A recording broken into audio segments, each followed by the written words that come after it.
Praise Lord, जय मसीह की सबको। सो परमेश्वर का धन्यवाद हो आज के सुंदर समय के लिए। परमेश्वर ने एक बार फिर से हम सबको एक साथ में परमेश्वर की महिमा, परमेश्वर के पवित्र वचनों को सीखने में मदद और सहायता किया। सो प्रभु का धन्यवाद हो। सो सबसे पहले मैं परमेश्वर और आप सबका थैंक्स करना चाहता हूँ, धन्यवाद करना चाहता हूँ कि आप हमारी वीडियो को आप लोगों का प्यार मिल रहा है। सो परमेश्वर का धन्यवाद। सो आज हम दूसरा पाठ लेकर आए हैं। पहले पाठ में पिछले सप्ताह हमने सीखा था नए नियम के अनुसार परमेश्वर की सच्ची या सही आराधना क्या है।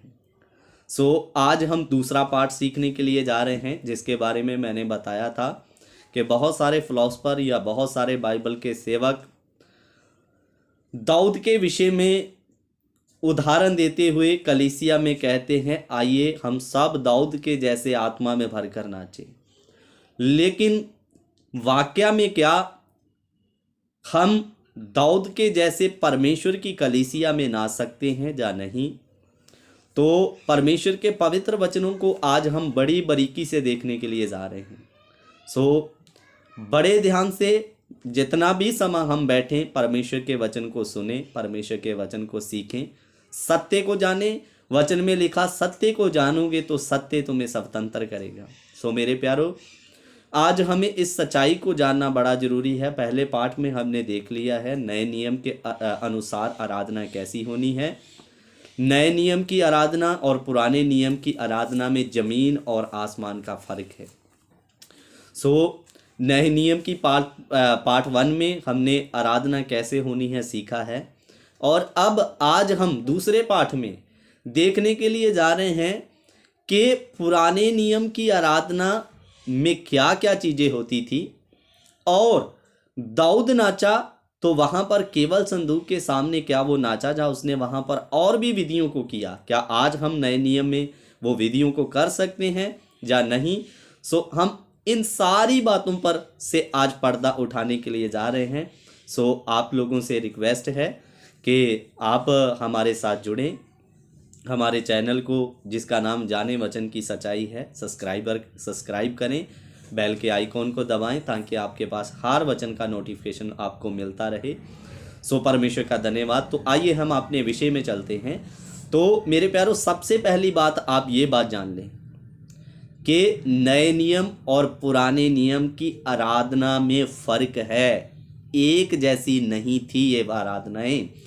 तो नए नियम की आराधना कैसे होनी है उसके बारे में हमने देखा। आज हम पुराने नियम की आराधना में क्या सिस्टम होता था, और अगर वो आप करते थे तो आपकी वर्शिप या आपकी आराधना को कबूल किया जाएगा। अगर नहीं करते तो आपकी आराधना एक्सेप्ट नहीं की जाएगी पुराने नियम के अकॉर्डिंग।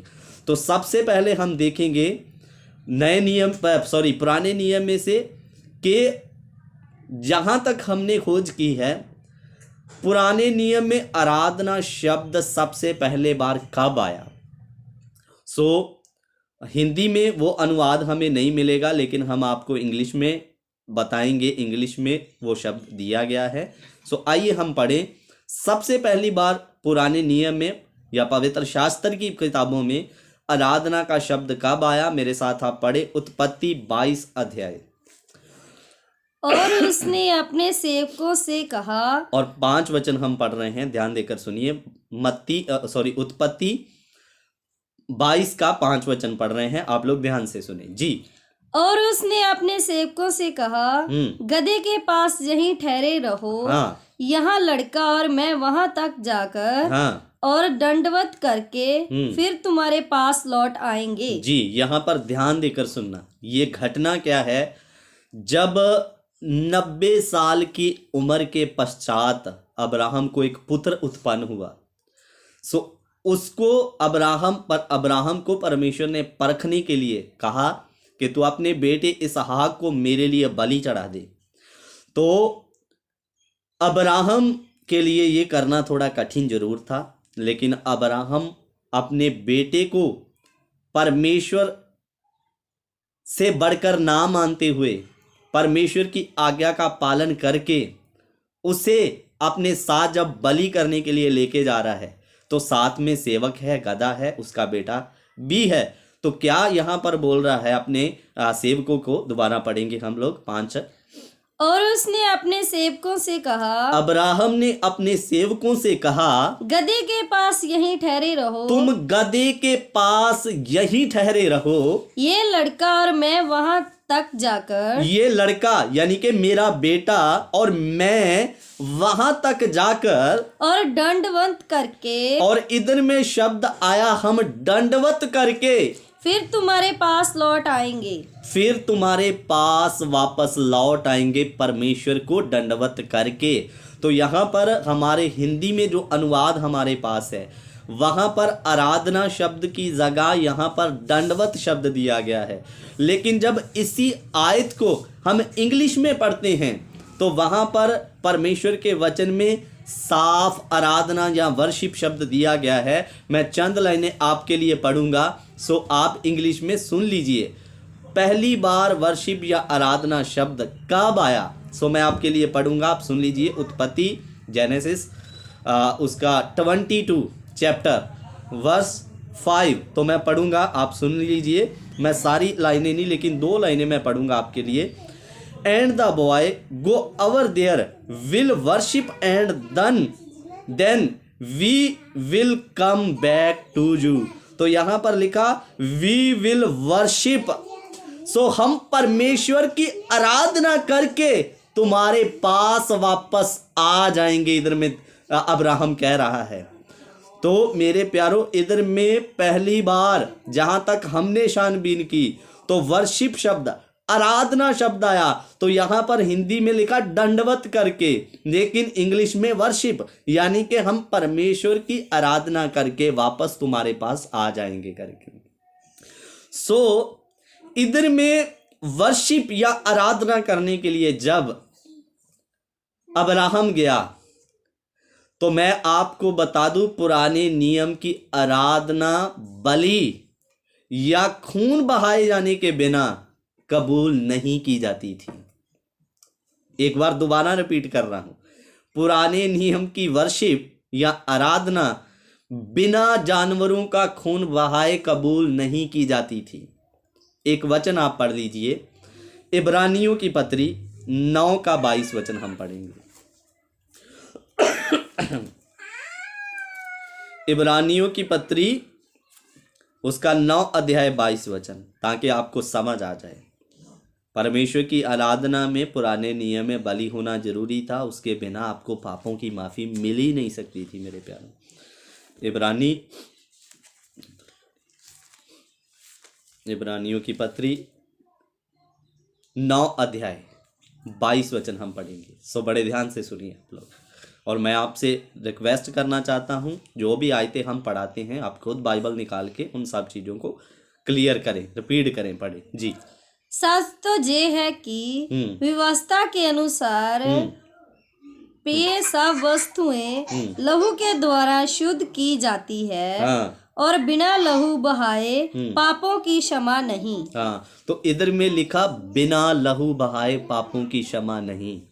जैसे नए नियम के अनुसार एक बार प्रभु यीशु मसीह ने लहू बहाया, अब हमें बार बार लहू बहाने या बलियों या जानवरों का लहू बहाने की जरूरत नहीं, यीशु मसीह ने बहा दिया। लेकिन पुराने नियम में बार बार जब भी आप पाप करते थे, आप पाप की माफी के लिए परमेश्वर के पास आते थे, तो आपको बिना लहू बहाए जानवरों की बलि दिए बिना माफी नहीं मिलेगी। तो इधर में जब अब्राहम आराधना करने के लिए गया, तो वो भी अपने बेटे को साथ में लेकर उसकी बलि करने के लिए लेके जा रहा है। तो पुराने नियम की आराधना में बलि होना जरूरी था, उसके बिना आपकी आराधना एक्सेप्ट नहीं की जाएगी।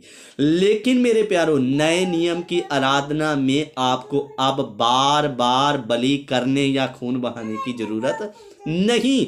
इसीलिए मैं आपको बार बार कह रहा हूं, पुराने नियम और नए नियम की आराधना में जमीन और आसमान का फर्क है। सो मेरे प्यारो, अब हम अपने मेन मुद्दे की बात पर आएंगे। उधर में दाऊद संदूक के सामने नाचा, लेकिन बहुत बार हम उस वचन को उठा के नए नियम की कलीसिया या आराधना के साथ जोड़ने की कोशिश करते हैं। तो हम देखेंगे कि दाऊद क्या वहां पर नाचा, या उसने और भी कामों को वहां पर किया। तो आप लोग ध्यान देकर सुन लीजिए, यह सत्य को जानना आपके लिए बहुत जरूरी है। आप पढ़ लीजिए 2 शमूएल 6 अध्याय, उसका 13 वचन हम पढ़ेंगे।